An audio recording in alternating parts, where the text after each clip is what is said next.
Okay, let's look at some of the examples of the limits. So the first example we have limit as x approaches 4 of x squared plus 3x over x squared minus x minus 12.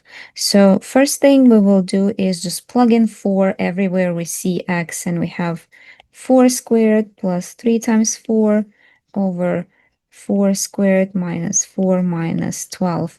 And we have 16 plus 12 divided by 16 minus 16. So we have 28 over 0. So as you can see, in this case, we might have one of the three scenarios, either positive infinity or negative infinity, or DNE, or the limit does not exist. So how do we check which of these three options we have here? So what you need to do is you need to get close to this 4 from the left and right side, uh, and check the signs um, of the solution. Because essentially what you're having at this case, so in this case is 4 is right here and you have a vertical asymptote here. So from the left side, as you're approaching the value 4, the function might go like this into infinity or to the negative infinity. We don't know exactly. And then when you check from the right side, you will see that your function would go either to positive infinity or negative infinity, and we need to check that. So if they go to different infinities, you know that the limit does not exist. If from both sides they go to positive infinity, then you have positive infinity as your answer. If both infinities, or from both sides, from left and right, the limit goes to negative infinity, this is where you have the negative infinity and as your answer. So you need to check that. So from here, you see that the 28 will not change. You will have a positive 28-ish if you go from left or right. The problem here is with this 0. So what we need to write here is, as x approaches 4 from the left side, right, of this f of x, I will just need to write only the signs. So 28 is positive. So when I'm taking something close to 4, like 3.999, it cannot be 3.1 or 3.5, because there might be some other things going on at this point. You need to be very close to 4, okay? So 3.999 is okay. 3.9 probably is fine, but the um, the important thing here is that you need to check what's happening with the denominator, whether you have a positive or a negative value. So in the numerator, you will have 28. It's a positive value, right? And then in the denominator, when you plug in 3.999, this first term would be positive, second will be negative, and then you have minus 12, right? So you would have something like this, 3.999 squared minus 3.999 minus 12 is going to be negative 0.006, or negative 0.07. So the major thing that we need to keep in mind here is that it's negative. So positive times or divided by negative is going to be negative infinity. Now, if we check on the right side, limit of f of x as x approaches 4 from the right side.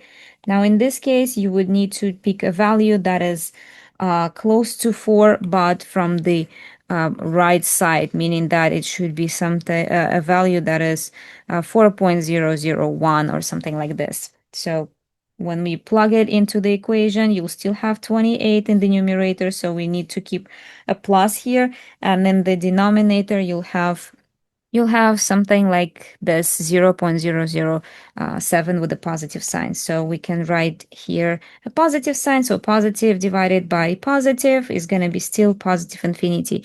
So in your case, you have this type of scenario where one side goes to negative infinity, another side goes to positive infinity. So your final answer is limit as x goes to 4 of this f of x is it does not exist, right? Okay, let's look at another example. Limit as h goes to 0 of 2 plus h cubed minus 8 over h. So when we try to plug in the values inside of this function, we have 2 plus 0 cubed minus 8 over 0, we get 0 over 0. So this is indeterminate form. That means that we have a limit, but we need to find it. We need to work with this function to find that limit. Now, please keep in mind that there is a formula that you might memorize. So a plus b cubed is a cubed plus 3a squared b plus 3ab squared plus b cubed. So we will use this formula to kind of unfoil or open the parentheses for this 2 plus h cubed. So I have here limit as h approaches 0 of 2 cubed, that's 8, plus 3 times 2 squared times h, plus 3 times 2 times h squared, plus h cubed minus 8 over h, right? So now these 8 are gone, and we have limit as h approaches 0 of 3 times 2 squared, that's going to be 12h, plus 3 times 2, that's 6h squared, plus h cubed over h. And you see that each term has at least one h, so we can cancel one h from the top and one h from the denominator, and we have limit as h approaches 0 of 12 plus 6h plus h squared.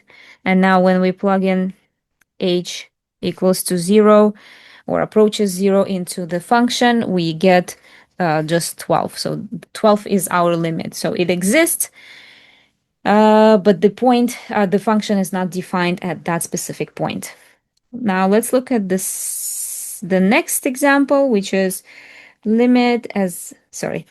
which is limit of 2x plus 12 divided by absolute value of x plus 6 as x approaches negative 6. So now remember what you need to do with the functions of absolute value. We need to consider both of the branches, right? So let me write first the two branches that we have for the absolute value. So I have x plus 6. I have positive, well, let's start with negative. Negative x plus 6 and positive x plus 6. Now I need to find when they are x plus 6 or negative x plus 6. So again, I will draw a number line. Let me do it here. So the critical point here is when x plus 6 is equal to 0, so x equals to negative 6, right? So my critical point is negative 6. So now I need to pick a testing point. So let's say negative 10 and 0 on the right side. Okay.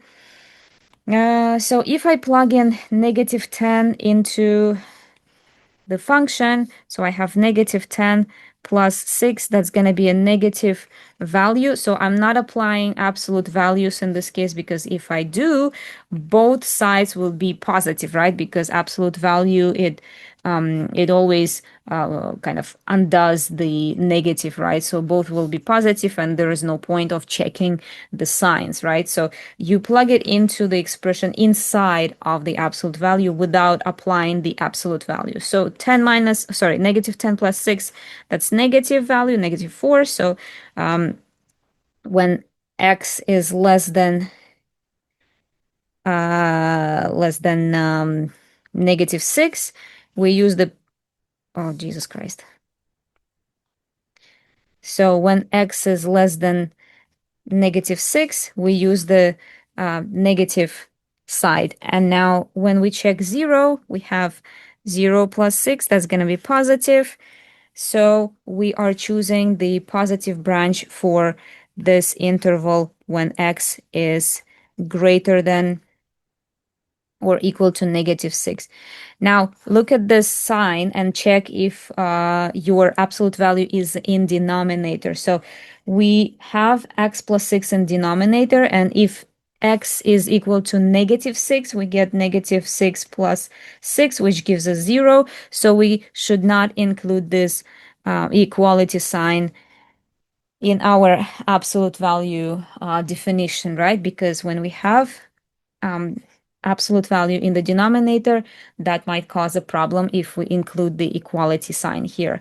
Okay, so now this is what we have for the absolute value. Now let's start building up on that and include all of our functions. So we have f of x, which is this 2x plus 12 over x plus 6.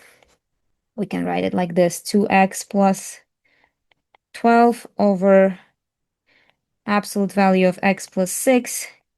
Now we'll have two branches, right?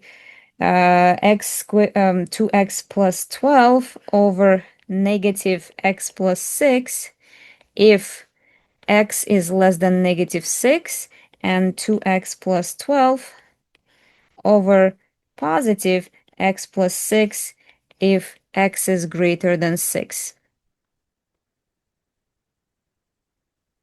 Okay, so let's just simplify this expression a little bit, or both branches, and see if we have any easier numbers to work with. So f of x is equal to, so if we factor out 2, we have 2x plus 6 divided by -x plus 6. So we can cancel these two. So let me write if x less than -6. And on the bottom, I also have 2 times x plus 6 divided by positive x plus 6 if x is greater than 6. So I can cancel these as well. And my function becomes -2 if x is less than -6, and +2 if x is greater than -6. Now, what I need to do is I need to check from both sides of -6, correct? Because as x approaches -6, this is exactly where our two branches are connected or maybe not connected. So we need to check if we have a limit in this at this specific critical point. So keep in mind that if x was approaching something like, let's say, 0, then you don't have any problems. You are just picking which of these two functions. You will be picking the bottom function because x greater than -6, 0 is included in this exactly interval, right? It's going to be somewhere right here. So you'll be choosing only this +2 function, and your limit would exist, and it will be equal to +2. However, if it's on this critical point, you need to check the left and right side. Okay, so from the left side, limit as x approaches -6 from the left side of f of x, we are choosing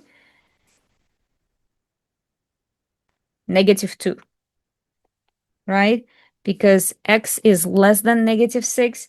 Now from the right side, limit as x approaches -6 from the right side of f of x, we are choosing this bottom function, and that would be equal to, oops, +2. So these guys are not equal. So limit of f of x as x approaches -6 does not exist. Okay, wonderful. Now let's look at another example. Limit of 2 minus absolute value of x divided by 2 plus x as x approaches -2. We have here again two branches. Now let me look at that. So absolute value of x is -x if x is less than 0, and positive x if x is greater than or equal to 0. Now check if your x is actually, sorry, this x, absolute value of x, is in the denominator. Now it's not. However, if we have x equals to 0, it will be 2 plus 0, so nothing bad happens. So we can include that equality sign here. Okay, so now let's start building up on that. So f of x is equal to 2 minus negative x over 2 plus x if x is less than 0, and 2 minus positive x divided by 2 plus x if x is greater than or equal to 0. So if we simplify it, we would get 2 minus times minus x, that's going to be 2 plus x, so we can cancel those two and we would have just 1 if x is less than 0, and here we will have just 2 minus x over 2 plus x. We cannot simplify it any further, so we just leave it like this, and we say if x is greater than or equal to 0. Now, what limit are we checking? We're checking limit as x approaches -2 of our f of x. Now, can you please tell me which function or which branch are we picking? The top one or the bottom? So -2 is located to the left of 0. 0 is our critical point in this case. At 0, we have a switch from one function to another. However, when we have -2, this is located somewhere here. On this interval, the function that is defined is 1, right? On the other side of 0, on this interval, it's gonna be this 2 minus x divided by 2 plus x. So it's right here. So we are not checking limit at 0, we're checking it somewhere else away from 0, and on that interval the function that is defined is 1. So that's gonna be just equal to 1, and this is our limit, and everything is beautiful. Okay, thank you.